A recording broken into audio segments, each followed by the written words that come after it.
Hello guys, আমার অনেক দিন থেকে একটা ইচ্ছা ছিল আমি একটা চার্জার বানাবো এই মডিউলটি দিয়ে। এটা একটি চার্জিং মডিউল।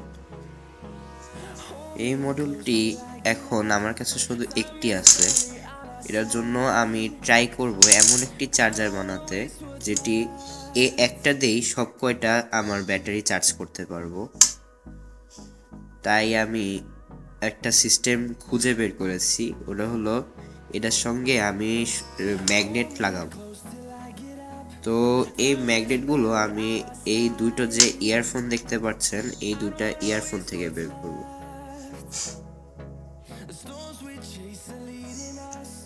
তো চলেন আমরা এই ইয়ারফোনগুলোকে এখন ভেঙে এটার ভিতর থেকে ম্যাগনেটগুলো বের করি।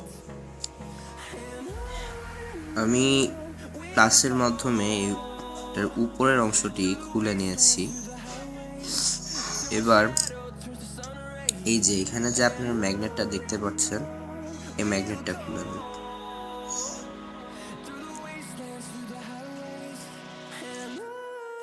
এ দেখেন আপনারা এখানে যে জিনিসটি দেখতে পাচ্ছেন এটাই হলো ইয়ারফোনের ম্যাগনেট। তো এই ইয়ারফোনের ম্যাগনেটগুলা একটু বড়, আসলে ঠিক বড় না, এটার মাঝখানটার মধ্যে ম্যাগনেট থাকে এবং চারদিক দিয়ে মেটেল দিয়ে এটাকে বড় করে একটা স্পিকার তৈরি করা হয়েছে। তো আমি ট্রাই করব এটাকে কিভাবে ছোট করা যায় এটা বের করার। তো দেখেন আমরা এই ছোট্ট একটি ম্যাগনেটটা খুঁজে বের করেছি, যে এখানে হচ্ছে ইয়ারফোনের ভাঙা অংশ। এবার এই যে ইয়ারফোনটি আছে এটাকে আমরা ভেঙে একটা ম্যাগনেট বের করে ট্রাই করব। এই হ্যাকসো ব্লেডের উপরে আপনারা যে দুটি ম্যাগনেট দেখতে পাচ্ছেন এগুলোই আমরা ইয়ারফোন থেকে ভেঙে বের করেছি। আপনারা যদি দেখতে চান তাহলে এগুলোই হচ্ছে সেই ইয়ারফোনের টুকরো।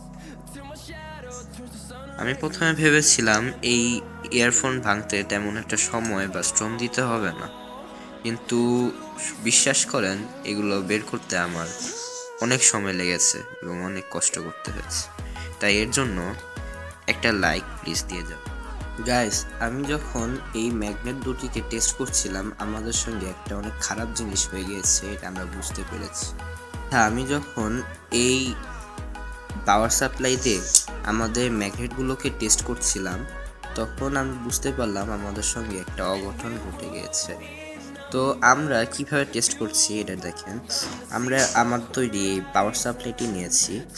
এই পাওয়ার সাপ্লাই থেকে 3.7 থেকে 4.2 ভোল্ট পর্যন্ত অটোমেটিক সেট হয়ে থাকে। এর মধ্যে আমি এই শীটটি নিয়েছি। আপনি যদি দেখতে চান যে শীট দিয়ে চলে কি না, দেখেন এই শীট দিয়ে ঠিক মতো চলে, এর মানে এটা একটা কন্ডাক্টিভ লোহার শীট। এবার এটার মধ্যে আমি ম্যাগনেটটি লাগিয়ে এই যে এই নিউডোরিয়াম ম্যাগনেটটা লাগালে যেটা অটোমেটিক চলতে থাকবে, এর মানে এই ম্যাগনেটটি কন্ডাক্টিভ। কিন্তু এই যে এখানে যে আমরা ছোট একটা ম্যাগনেট দেখতে পাচ্ছি কিছুটা কালো রঙের, এই ম্যাগনেটটা আমি যতটুকু জানি এটাকে ফেরাইট ম্যাগনেট বলা হয়।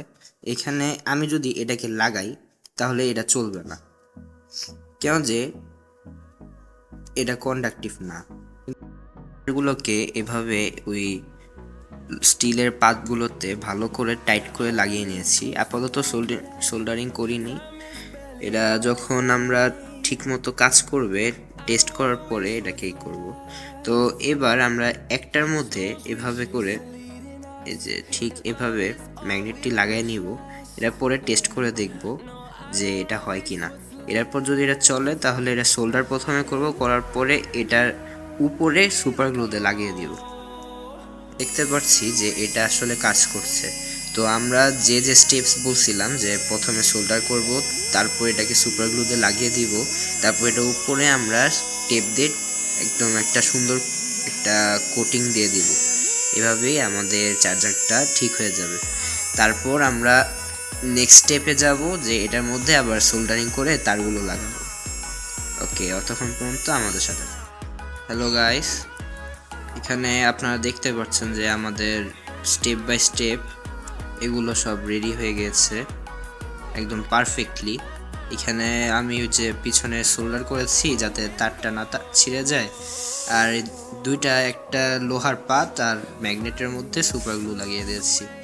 এবার আমাদের কাজ হচ্ছে এই দুইটা তারকে এটার সাথে লাগিয়ে দেওয়া।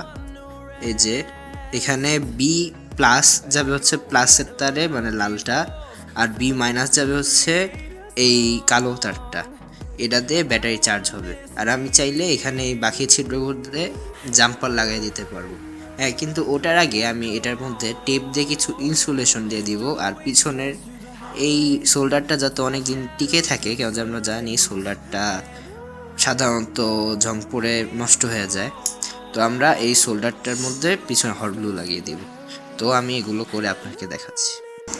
আচ্ছা দেখেন, এখানে একদম শেষে আমাদের আলটিমেট চার্জার ইউনিভার্সাল চার্জারটি এখন এমন দেখতে লাগছে। এখানে আমি যে দুটি ওয়্যারকে রাখছি, এখান থেকে দুটি ওয়্যারটি বের হয়েছে। তারপর এই যে এখানে আমাদের কাছে আছে দুইটি 5 ভোল্ট জাম্পার ওয়্যার, যেটা এই চার্জার থেকে বাইর হয়। আর এখানে দুইটি এখানের জাম্পার ওয়্যার, যেটা আমরা ব্যাটারি থেকে বাইর করছি। মানে ব্যাটারি যদি চার্জ হয় তাহলে ব্যাটারির থেকে পাওয়ার নিয়ে এটা থেকে বের হবে, এই দুটি ছোট থেকে। এখন আপনারা দেখতে পাচ্ছেন যে ব্লু লাইট জ্বলছে, সাথে একটু রেড লাইট জ্বলছে, মানে কোনো সমস্যা তো আছে কিন্তু তাও এটা চলতেছে, এটা বোঝা গেল। এখন আমরা এটার মধ্যে যে এই ব্যাটারিটি লাগিয়ে চার্জ করে দেখার চেষ্টা করব যে চার্জ হয় কিনা। কিন্তু আপাতত আমাদের এই আলটিমেট চার্জারটা রেডি হয়ে গেছে, আপনারা চাইলে এটা বাড়িতে বসে তৈরি করতে পারেন। তো এটা কি কাজ করে কিনা আমি আপনাদেরকে দেখাই। তো দেখেন, আমরা একটা এমন মেকানিজমের সাহায্যে এই চার্জারটা দিয়ে এটার মধ্যে চার্জ লাগিয়েছি। একটু লুজ কানেকশন হয়েছে, এটার জন্য এটার দুইটা লাইট লেগে আছে, কিন্তু সমস্যা নাই, যেহেতু রেড লাইট চালু হয়ে গেছে এর মানে হচ্ছে এটা চার্জ হচ্ছে। আর এমনিতেও এই ব্যাটারিটি অনেক পুরাতন।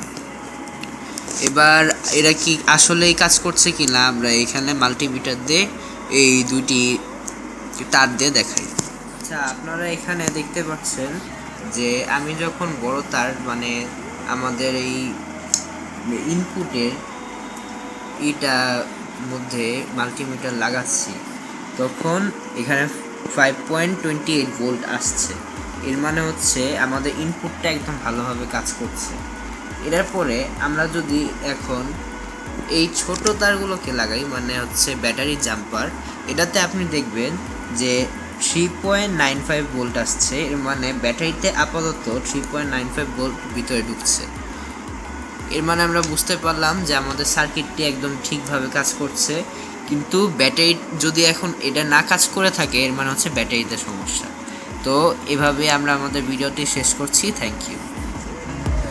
Echoing around these walls, fighting to create a song.